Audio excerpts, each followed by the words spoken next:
Alright, welcome back to Ace Attorney Investigations. Last time, we did a lot. We investigated the double murder. Specifically last time, we talked to Miss Yu about her involvement with the victim of the first KG8 incident. I was gonna say a different one that was not this one, but yeah. So that's what happened last time. Anyway, now let's continue. December 10th, 4:45 p.m. District Court, third floor lobby. Close enough. There are rooms on the third floor. Sir, what has become of the trial into the Regrouping Embassy's staff member's murder? Indeed, since both the suspect and the prosecutor are now dead, the case will be dismissed. In other words, the trial ends here prematurely. Looks like you have to wait just a bit longer for your big debut. I suppose it can't be helped. The evidence for this trial will be transferred to you in another while. Why? Like it's probably done with? Why would you give me the evidence anyway? Okay, whatever. Maybe it's related. Who knows? Sir, what do you think about the murder of the Regrouping Embassy staff member? And the murders of Mr. Faraday and Mr. Rell? What an outrageous circus it has all become. That Faraday brought it all upon himself with his naivete. Outrageous circus. Right, sir. Now go away of this topic. Edgeworth, I will have you assigned to a different case. Another case that goes just as awfully as this one. Papa, you'll come and watch my next courtroom debut, won't you? I'll consider it. Sir, if I may, please allow me to continue my investigation. Whatever for.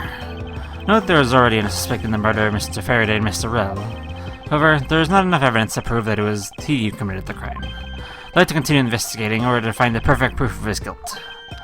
The perfect proof! Don't make me laugh!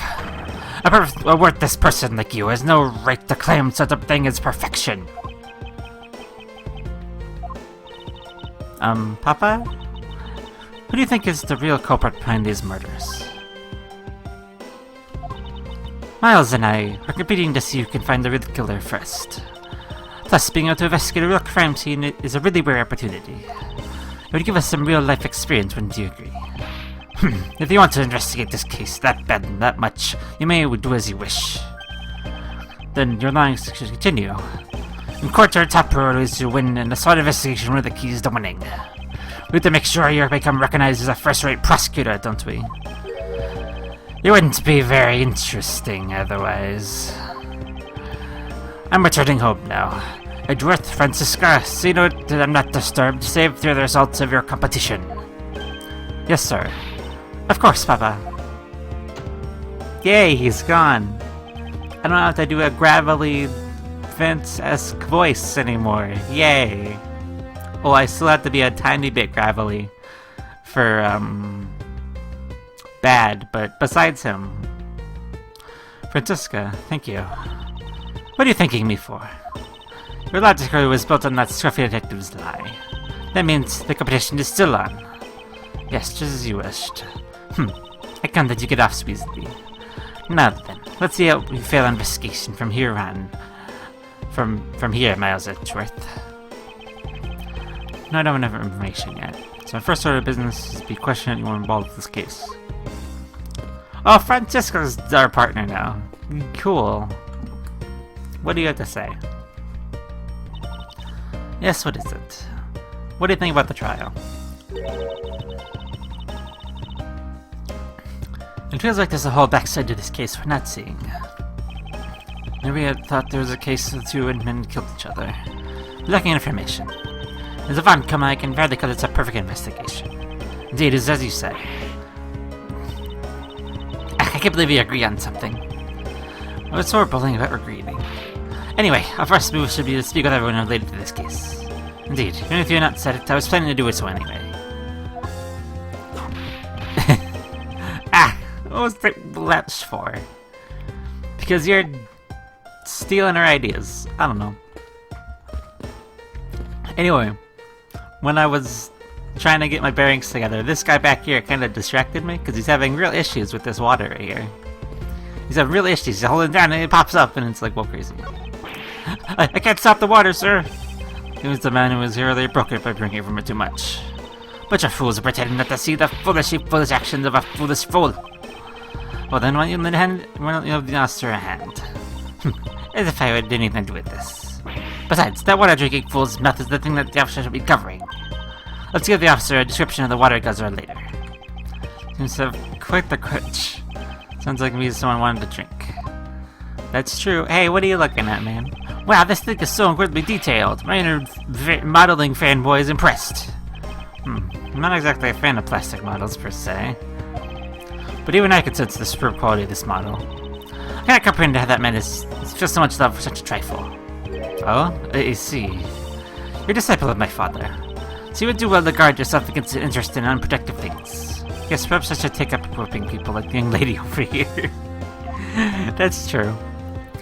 And I don't know if you're bluffing, Edgeworth. You might be bluffing. But you will, my friend, you will. What are you doing over here? Laying out. Sir, nothing to report, sir. There's no one who will make this man take responsibility for his actions at the job. Next, we have no choice but to report this to Papa. And this guy can have fun waking in a nightmare after being awakened from his dream. Actually, let's not. I kind of feel sorry for him now. What about you? What's the matter, officer? I'm standing here for her, sir, and I'm really keen to go to the bathroom. Why don't you just make a quick trip? The nearest one isn't that far, is it? No doubt it's a short way down behind these doors, but I don't want to be blamed for anything that might happen while I'm gone. So I'm gonna hold it. That's just gonna be a positive influence on the force after all. Yeah, maybe. Anyway, I'll deal with you now, I guess. It wasn't me, I tell you, I didn't do anything wrong. Yes, I understand. So let's calm down, okay, buddy? Don't get anything use from the detective while he's this agitated. That's true. Hi, you. How you doing? Are you gonna giggle at everything I do again? Miss you? Oh, hey, it's you, Edgeworth. And who are you? Wait, you were at that crime scene just now, weren't you? You should be disbarred for not knowing who I am. I'm Francisca von Krum. I'm about to become the successor of the great family name. About to? I guess that means for now you're supposed to have a kid. Which, in case it's long natural, I didn't know who you are. What? Why are you whipping me? Anyway, looks like they're planning to hold the evidence a bit longer. There's one thing I can't stand, it's waiting. Terribly sorry, but I have a few more questions to ask of you. That was really quickly, for some reason. Look at you, eyebrows scrunched, lines on your forehead. And that, to ask of you. What exactly is so funny? Sorry, I just found it dealing with the super serious atmosphere. Apparently they feel teacher proper here at a crime scene in law school. I feel much better now. So what is it you want to talk about? I'd like to inquire as to where you were at the time of the murder. We're in defendant lobby number 1. To the old Simon, until we heard the gunshot. By we, I mean Mr. Bad. If you don't believe me, feel free to ask him yourself. You're Detective Bad? Why? There's a little something to discuss, that's all. Was it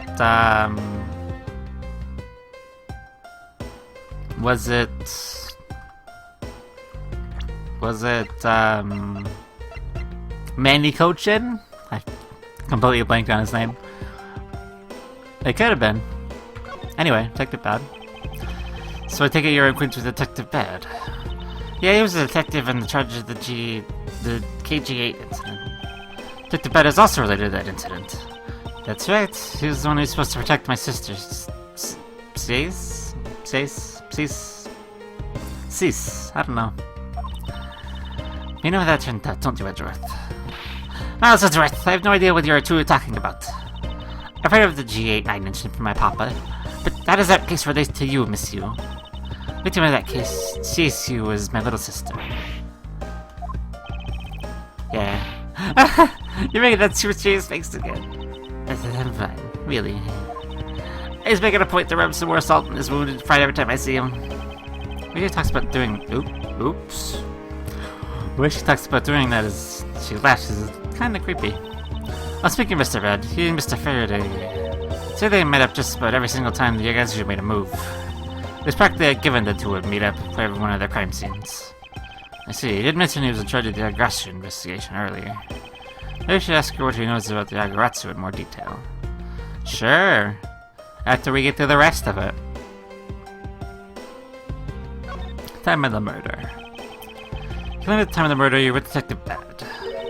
But don't you lawyers just got to try out with your clients during your recess? We do, and that's what I was planning to do.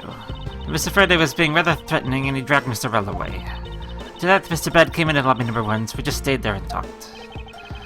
So what did you talk with Detective Bad about? Nothing interesting. I insulted him some. Talked about how the trial was going, and I insulted him some more. Bloody... she's not laughing, her mouth she's nothing but insults. Anyway, Mr. Bad and I were in the defendant lobby number 1 when the murders occurred. So I really can't tell you anything about hallway or lobby number 2. I see. Mackerel? What about that guy? I'd like to ask you a few questions about your client, Mr. Mackerel. Now, your client first claimed to be the Agaratsu, is that correct?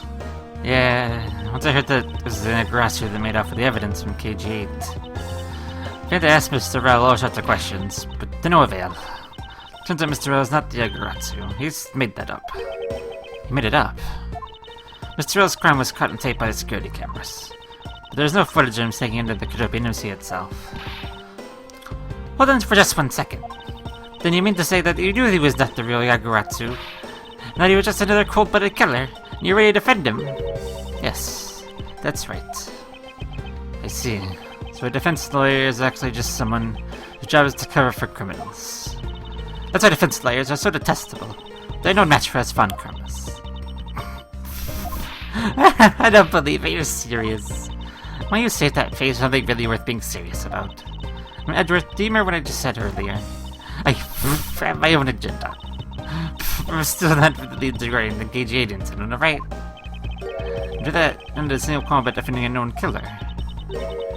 Don't put words in my mouth. I said no such thing. The only way I had to get close to Mr. Rell was to be his lawyer. I don't intention of covering for him either. Don't you ever suggest that I was going to. I'm sorry, forgive my rashness. It's complicated, you guys. You don't understand. Anyway, the Agaratsu. Miss Hugh, I was wondering if you could tell me about the Agaratsu. The Agaratsu, huh? I don't really know much about that character myself. But I do get a lot of consultation requests from companies to defend them. Requests from companies? The Agaratsu isn't some petty thief out for money, you know. Alright then, perhaps the Agaratsu is in the business of stealing people's lives. You're not very funny or witty, are you, little Miss Von Karma? Grrr. But just gotta be careful about who you whip. Choose carefully, maybe sued by... oh. There, I chose carefully. Just like you wanted.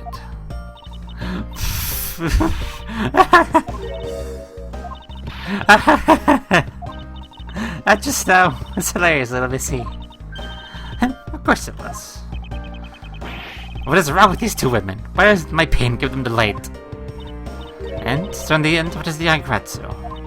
I have to say, I never had heard of this thief when I was in Germany. The Agaratsu deals information. Namely, in taking out dirt to the backroom dealings in like companies. The Agaratsu is a vigilante, steals such info and makes it public for all to see. Vigilante or not, the present something that is criminal to me. Suppose you could put it that way too. But either way, I get a lot of clients now, thanks to that thief. I miss you is profiting nicely. Wasn't good and just put all I can out of Miss you. I should move on and speak with Detective Gumshoe now. Gumshoe, are you calm? Yeah, you're calm. Hello. Detective Gumshoe, how are you? Hey, it's you, pal. You're here. Youch! Poor Gumshoe.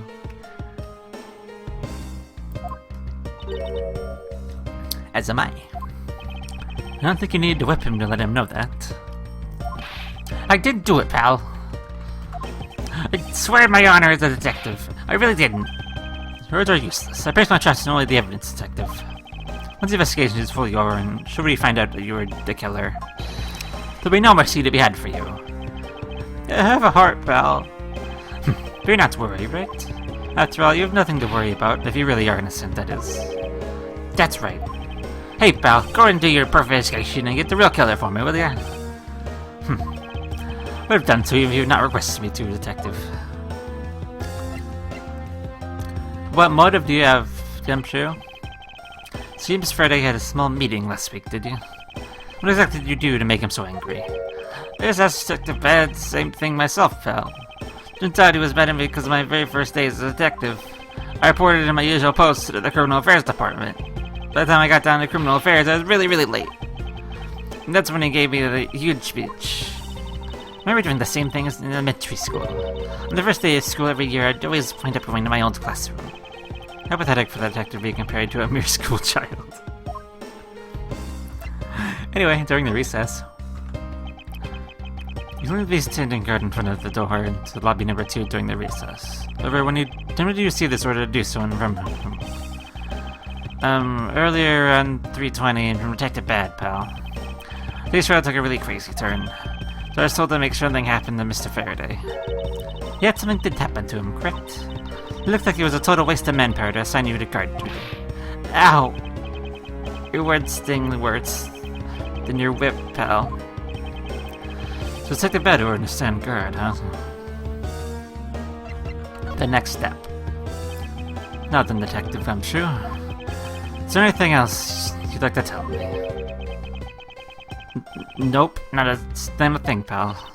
In that case, allow us to take a look at what you were carrying on your personage. Ah! Wait! You can't do that! There's nothing of any particular value here. Well, my handcuffs and badge were confiscated by Detective Bad, so you know. What is that open envelope I see sticking out of your whole pocket? Ah! Hands off, pal! Just show it to us already! Yow! I do a bonus check within. $5 total, except there is no check inside. You've had your luck, now give it back, pal. My first bonus is a brand new detective. I just got to cash it today. I had literally no cash on me up until I did, you know. The envelope was really special to me. Now give it back. You don't need rubbish like this. Don't worry, we'll throw it away for you later. How could you?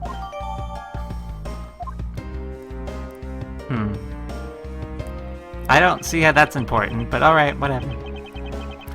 I'm sorry, I need to take him in for questioning now. I think I've asked him just about everything I needed to. No, wait. To become a suspect, there's one piece of evidence I should reconfirm. Officer, I ask you wait a second. I have one last thing I'd like to reconfirm with Detective Gumshoe. Understood. Please make it brief, sir. Hey, Gumshoe. When hear from the horse's mouth, let's confirm whether or not his testimony about when the crime occurred is the truth. Hey, Gumshoe. I got some presenting to do. You told me earlier that you heard no sound other than the gunshot in the hallway. Is that correct? No mistake about it, pal. And you're also claiming that no one passed through the hallway either. That also correct. Yup, not even a single passed through the hall while I was on duty. You do realize that the lie you're telling is only making life more difficult for yourself. Oh. But it's true. I didn't see anyone go down the hallway. I didn't hear anything else, pal. Let the killer find a way to kill the two guys is beyond what I could imagine. He intends to continue telling this ridiculous lie. Why would he do so, given the situation he's in? Do a thorough investigation of the hallway in front of the defendant lobbies in order. Oh. Here she comes! Ack! You! Oh!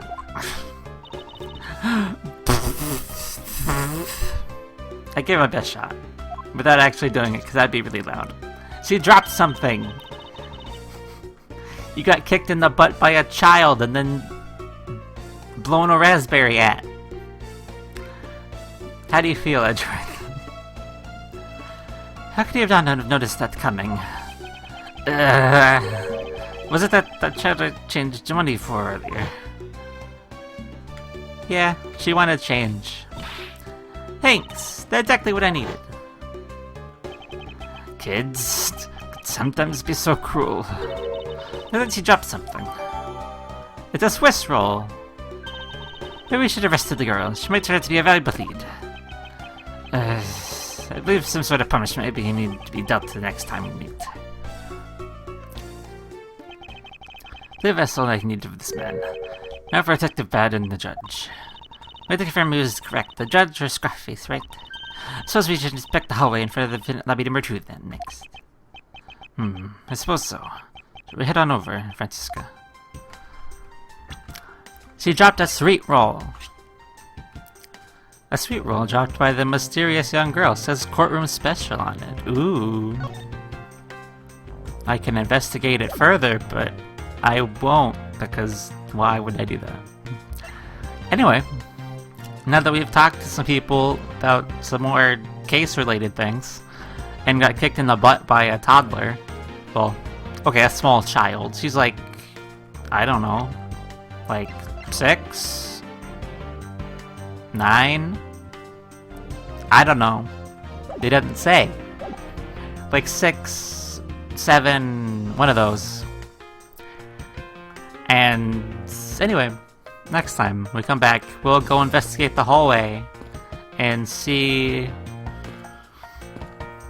you know, what's going on in there. And why we got kicked in the butt by a toddler. Anyway, so, till next time.